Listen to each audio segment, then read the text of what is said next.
Pemirsa, apakah pemerintah benar-benar menunda tapera dan apakah opsi membatalkan lebih baik dari menunda aturan tapera? Untuk membahasnya telah bergabung anggota Komisi 11 DPR RI Kamarus Samad dan Ketua Umum Apindo Sinta Kamdani. Selamat malam Pak Kamarus Samad, selamat malam Ibu Sinta. Selamat malam. Selamat Baik. malam, Mas. Oke, saya langsung ke Anda Pak Kamarus Samad. Menteri PUPR katanya menyesal dan tidak menyangka kebijakan memotong 3% gaji pekerja ini agar punya rumah lewat tapera menuai protes keras dari publik. Saya minta pendapat Anda dulu Pak Kamarus Samad soal penyesalan yang disampaikan oleh Pak Basuki. Bagaimana Anda melihatnya ini? Ya tentu kita bersyukur ya, Mas Valentinus, kalau seorang menteri teknis menyampaikan atau menangkap aspirasi yang berkembang di tengah masyarakat. Kepekaan itu penting seorang pejabat publik terhadap sebuah kebijakan publik yang kemudian berdampak terhadap ratusan ribu bahkan jutaan orang. Apalagi ini adalah pekerja swasta dan pekerja mandiri yang kondisinya juga kita tahu. Mereka sudah terbebani banyak hal di dalam program BPJS atau JHT. Karena itu kita mengapresiasi respon dari Menteri PUPR. Cuma kan publik masih mengharapkan adanya langkah konkret, langkah nyata, langkah cepat yang diambil oleh pemerintah supaya polemik ataupun penolakan terhadap PP 21 2024 ini bisa segera diakhiri supaya efektivitas program penyediaan rumah kita bisa terus berlanjut baik melalui skema FLPP maupun melalui bantuan uang muka atau skema lainnya yang disiapkan oleh pemerintah atau disubsidi oleh pemerintah yang berasal dari APBN yang dipungut oleh pajak rakyat. Itu saya kira respon kita, Mas Valentinus. Menurut Anda program ini masih bisa dibatalkan, Pak Kamarus Samad? Sangat terbuka untuk direview kembali tentang hal ini karena memang belum berlaku. Nanti pada 2027 baru akan diberlakukan. Artinya kalau mau mereview maka Undang-Undang Nomor 4 Tahun 2016 yang harus direview kembali termasuk pada pasal 7 yang mencantumkan kata wajib bagi pekerja swasta dan mandiri. Ini yang perlu direview kembali dan saya kira waktu yang baik bagi pemerintah dan DPR untuk bersama-sama membuka diri mendengar aspirasi dari stakeholder dunia usaha, dari organisasi serikat pekerja maupun juga dari pekerja mandiri. Lalu kemudian kita bisa review melalui fungsi legislasi di DPR jika itu memungkinkan dilakukan atas harapan yang begitu besar dari masyarakat. Itu bisa dimulai dari inisiatif pemerintah mengusulkan revisi undang-undang itu. Bisa juga dimulai oleh DPR yang menginisiasi revisi undang-undang itu. Hanya saja untuk masa persidangan ini tentu karena tinggal satu masa sidang lagi kita akan selesai periode ini, maka kita sedikit perlu waktu, Mas Valentinus. Paling tidak dan saat ini juga sedang diuji materi di MK begitu ya. Oke, saya ke Ibu Sinta. Ibu Sinta, ketika dua orang menteri, Menteri PUPR dan Menteri Keuangan mengatakan siap menunda tapera, ini kan dua kementerian ini dari tiga kementerian yang akan menerbitkan aturan begitu. Apakah ini hanya bentuk meredam emosi publik atau hanya sebagai test the water atau seperti apa menurut Anda Ibu Sinta? Ya, apapun bentuknya saya rasa kita harus apresiasi bahwa at least ada dua menteri yang mendengar aspirasi kami dan memberikan statementnya ya. Dan mungkin bagi kami juga terutama dari DPR nih, karena kelihatannya kan kita tetap harus merevisi undang-undangnya ya. Jadi ini sangat penting bahwa kita juga mendapat dukungan dari DPR untuk juga nantinya bisa melakukan perbaikan terhadap undang-undang yang ada. Karena PP itu kan keluarnya dasarnya dari undang-undang. Jadi nanti undang-undangnya juga harus diperbaiki. apapun bentuk statement yang sekarang, memang kami tetap akan lanjut untuk memberikan masukan konkret kepada pemerintah dan juga kepada DPR mengenai pendapat dan posisi kami, dan juga ini bersama-sama dengan serikat pekerja, serikat buruh ya, supaya jelas nih permasalahannya. Walaupun sebelumnya kami juga sudah pernah memberikan masukan, tapi kami pikir sekarang lebih detail, dan saya rasa pembebanan iuran tambahan ini tidak bisa dilakukan begitu saja gitu. Jadi menurut pendapat kami ini kita sudah clear bahwa di dalam persiapan kesediaan daripada papan, yaitu perumahan, itu sangat baik tentu saja untuk kesejahteraan rakyat. Namun kita mesti melihat kondisi yang ada pada saat ini. Kita sudah ada satu program jaminan sosial yang walaupun ini hanya bentuknya MLT, jadi layanan tambahan, tapi sudah ada yang bisa dimanfaatkan untuk penyiapan rumah. Sementara untuk tapera itu nggak mungkin jaminan sosial ya, karena kalau jaminan sosial itu kan semuanya harus kena. Sementara kalau tapera itu kan targetnya hanya masyarakat berpenghasilan rendah, berarti yang di bawah 8 juta. Jadi ya nggak mungkin program jaminan sosial kalau tidak impact untuk semuanya. Nah, oleh karenanya kali lagi kami juga menyampaikan bahwa memang ini adalah kita tidak bisa ditambah lagi dengan pembebanan iuran baru untuk tapera. Dan ini tidak bisa menjadi suatu kewajiban ya. Jadi kalau mau bentuknya sukarela ya silahkan gitu. Tapi ini jadi menurut Anda lebih baik dibatalkan daripada ditunda, Ibu Sinta? Jadi begini, menurut pendapat kami mungkin pembatalan kan ini kan isinya undang-undang ini kan nggak hanya urusan pembebanan iuran ya. Jadi mungkin yang paling tepat bentuknya adalah revisi. Jadi undang-undang tersebut perlu direvisi. Mungkin kalau dibatalkan sama sekali kan mungkin ada aspek-aspek lain yang masih tetap dibutuhkan. Nah, ini mungkin konsep yang harus dipelajari lebih lanjut. Ini yang makanya kami juga sekarang ini dengan berbagai pemangku kepentingan, termasuk juga teman-teman di akademisi akan bantu untuk membuat analisa yang terperinci gitu ya. Mengapa menurut pendapat kami masih, jadi kalau ditanya soal masyarakat berpenghasilan rendah MBR itu kan melalui program FLPP ya. Jadi program FLPP itu kan di mana pemerintah hadir di situ. Itu tetap harus bisa dimaksimalkan, tetap harus jalan. Sementara untuk BPJS Ketenagakerjaan dengan program JHT MLT ini memang untuk yang khusus untuk pekerja.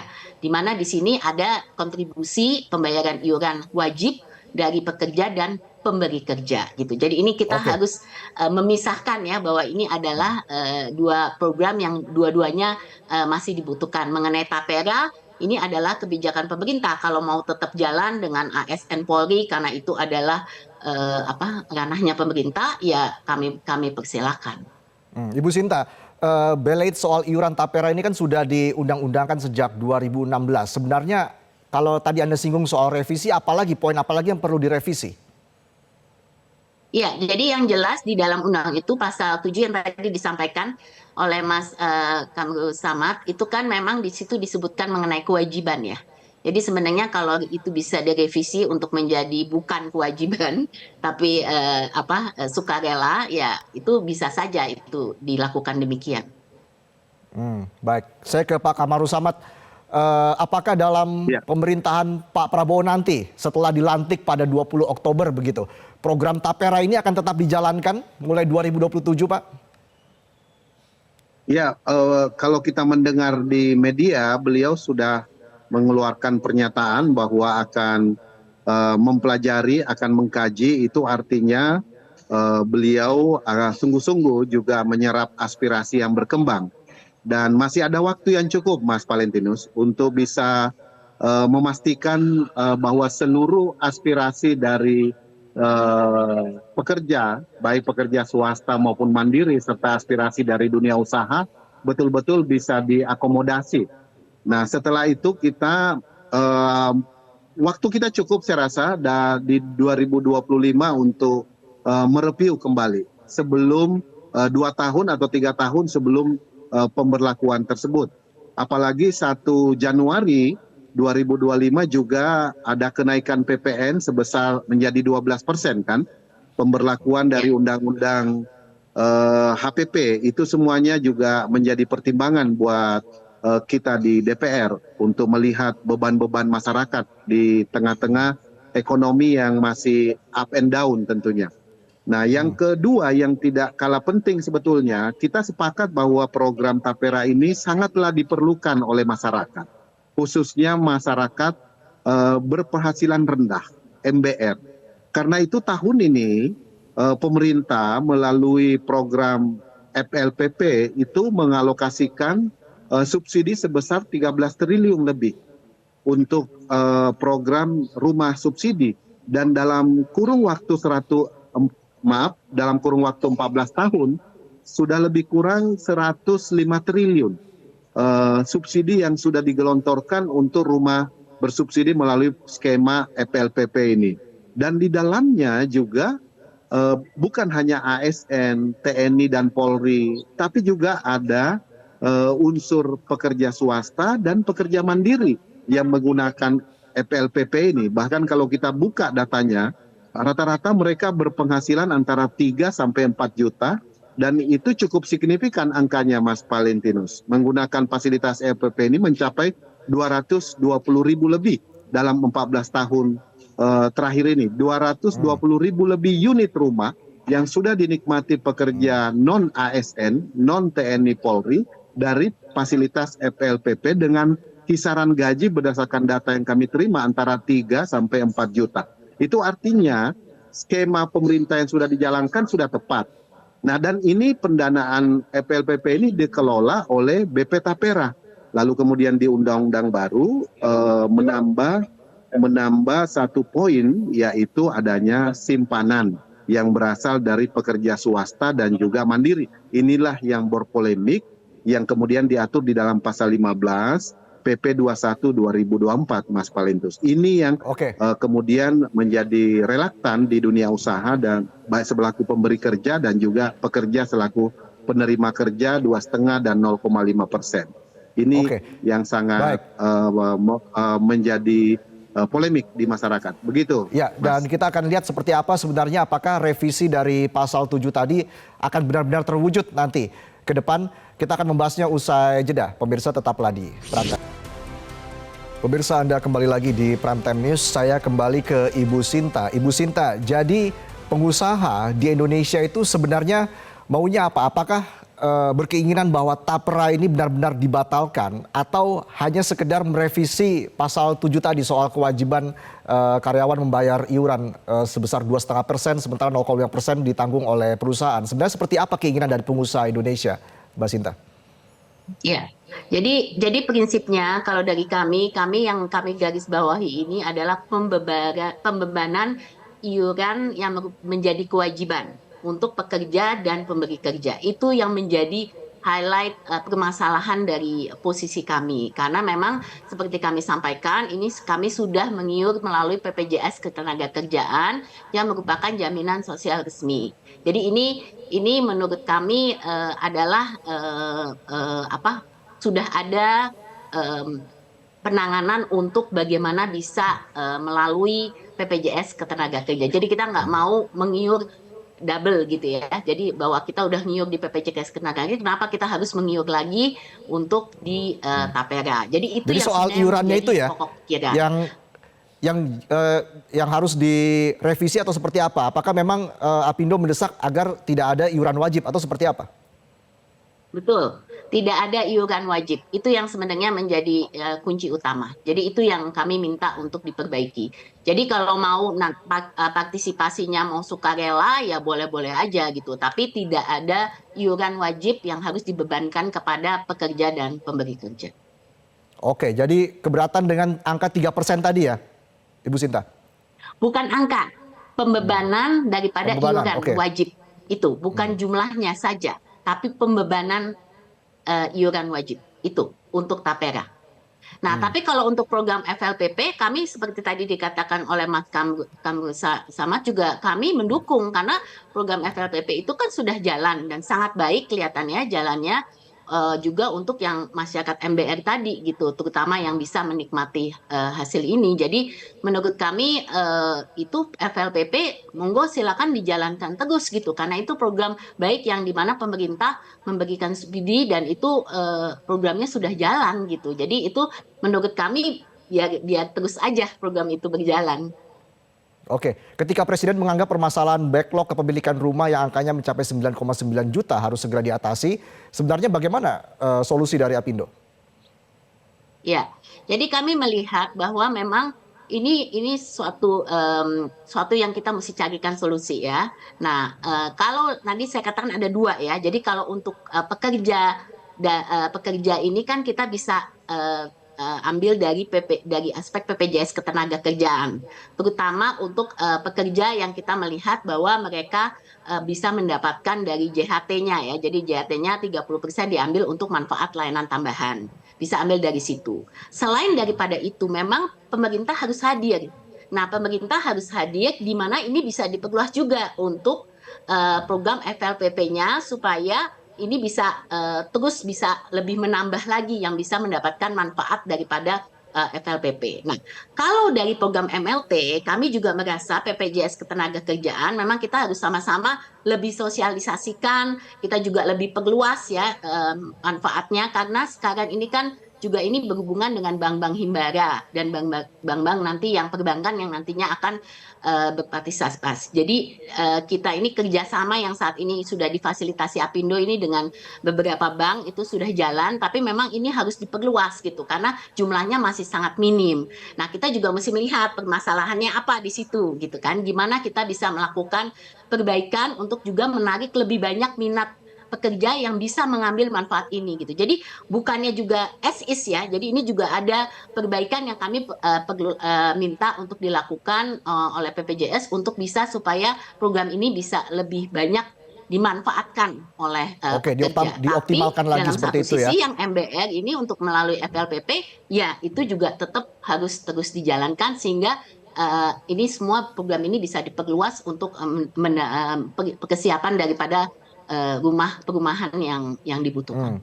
Oke, Pak Kamarus Samad, sudah jelas tadi ada keresahan dari para pengusaha begitu soal pembebanan iuran kepada karyawan dan juga perusahaan. Artinya apakah ini memang membuka peluang yang sangat luas begitu untuk revisi pasal 7 tadi?